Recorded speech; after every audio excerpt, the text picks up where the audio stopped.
Okay, so welcome to Everyday Jiu-Jitsu, where we always do snus And drink coffee. and hydrogen water. As you guys may remember, in the road trip, I think it was the last episode, was it? Lola did her first snus ever. Yeah, I became Swedish. And now, since then, she's a full-grown pro. I never go anywhere without my snus. Okay, so we're gonna recap the year a little bit and talk about what we've learned and what we've done. So we started off the year with the Euros in Lisbon exactly a year ago. Yeah. We're just preparing for the next Euros a week from now. For me, that competition didn't go too well. I won my first two fights, and in the finals, I just got stuck in lasso and ended up losing by ref decision. I remember winning the quarter and then losing the semis. I lost to a guy that we've been talking a bit about since then, this guy named Felipe, and he put me in lasso and I couldn't really do much from there. So ever since then, we spent the year working lasso, which is amazing, both top and bottom. So that's a key takeaway from competitions, I would say, and going with high level people. It's like, okay, they evolve your game. They highlight your weaknesses for sure. Yeah. They force you to evolve your game. No one plays lasso at our current club. So, no. And then we went to do London Open. For some reason, my knee was extremely bad for that one. I remember it was like so horrible. I can't remember. It was like some I remember maniac. why. We rolled and I heel hooked you. Some maniac teammate heel hooked me a week before comp. And Rob didn't want to tap. So then, naturally, you would break your partner's knee. Bro, you rolled. You rolled when you should have tapped. Incredible. Incredible. AGP Grand Slam in London again. Copper Box Arena. That was fun. Epic event. Yeah, really good. Wow. The production. That was the first time I was on the main stage with like a floating camera around and getting tapped by the tightest guillotine. I remember almost passing out. Getting tapped on a big stage. Yeah, seeing stars. When I was thinking about, okay, should I shoot in or should I just walk out of bounds and just hope that I don't get DQ'd? I was watching from the sidelines just thinking, tap, tap, tap. It looked so tight. Bro, it was so tight. But the guy, actually, he was so much shorter than me and he pulled so hard. So he pulled his own back out. He blew his back out.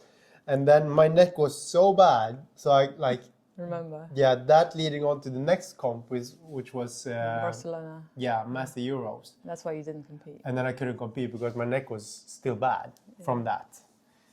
But you competed, you did well. In Master Euros, silver. Yeah. Lost the finals. Kind of had it. Almost. You held on. It was like a more technical awareness. It was deep half guard, which I was like, I don't know how to do deep half guard defense. Yeah.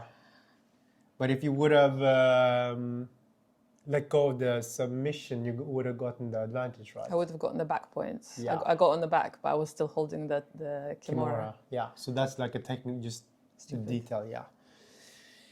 And then I think I did NAGA. I went with Alex. We smashed it. And Rob got a NAGA belt, which made me incredibly envious. Yeah, so. I just walked around with it for months and months and months.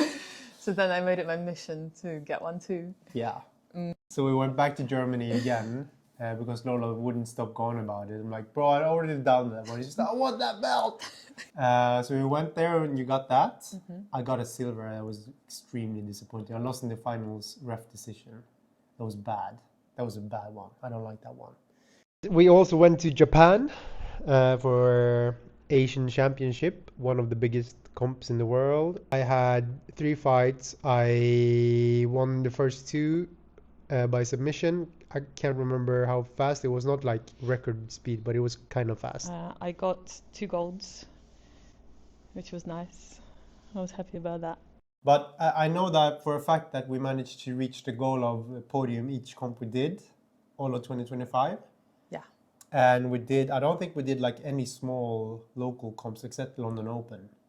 Some key learnings, it highlighted some weaknesses for sure. Traveling around and just training at different academies and meeting so many professors, it made it clear that the way some academies train And structure and the curriculum that they have makes such a massive difference to the level of jiu-jitsu at the gym. competition jiu-jitsu, I would say. In a competition, if you count the points, then definitely they're gonna smash the other gyms. In maybe all around, Diversity of jiu-jitsu. that's a different story. Yeah. So it all depends what you're doing. But since we're competing a lot, and since all of 2025 was about competitions, for us it was like, okay, this is what we actually need. So I kind of adopted a structure and a plan, and just doing specific sessions around that plan.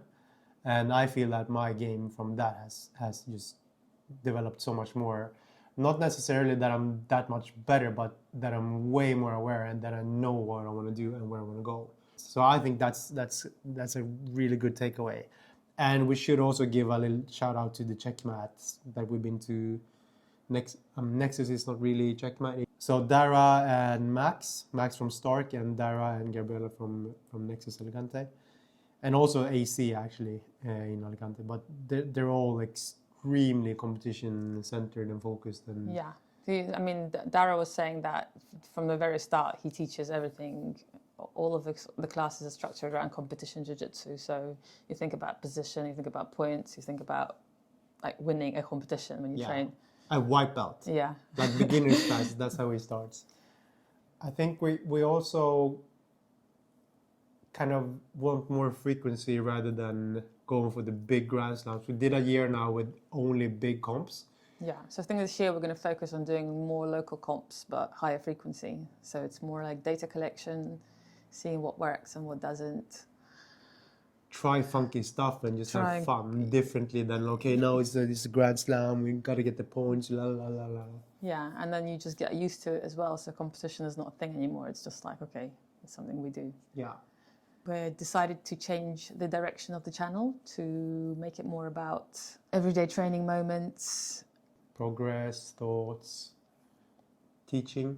Less long format, more short little videos, updates. I'm excited for it. I think, so more frequency, where you're going to see more of us. We're going to compete more often.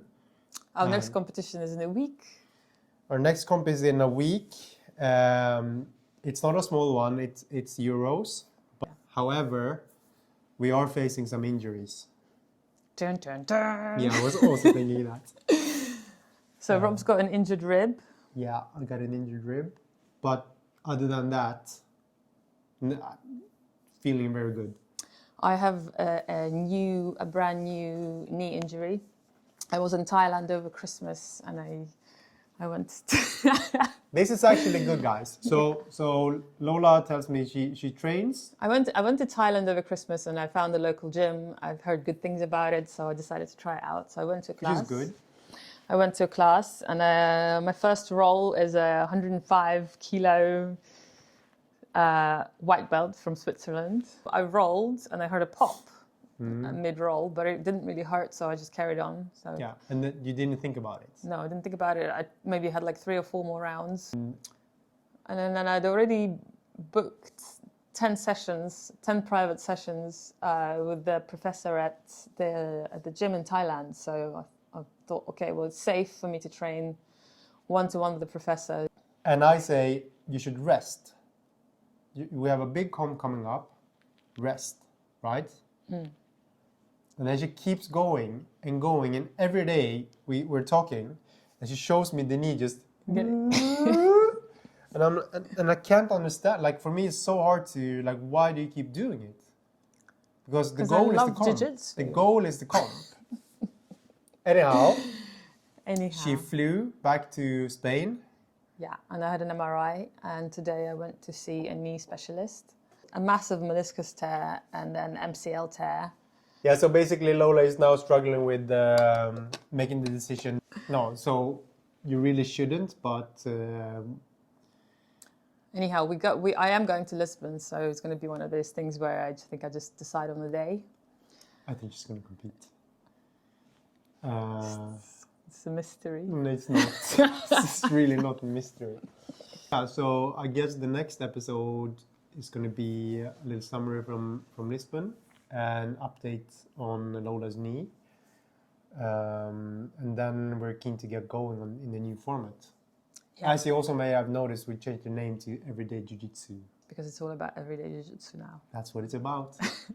Yeah. Okay.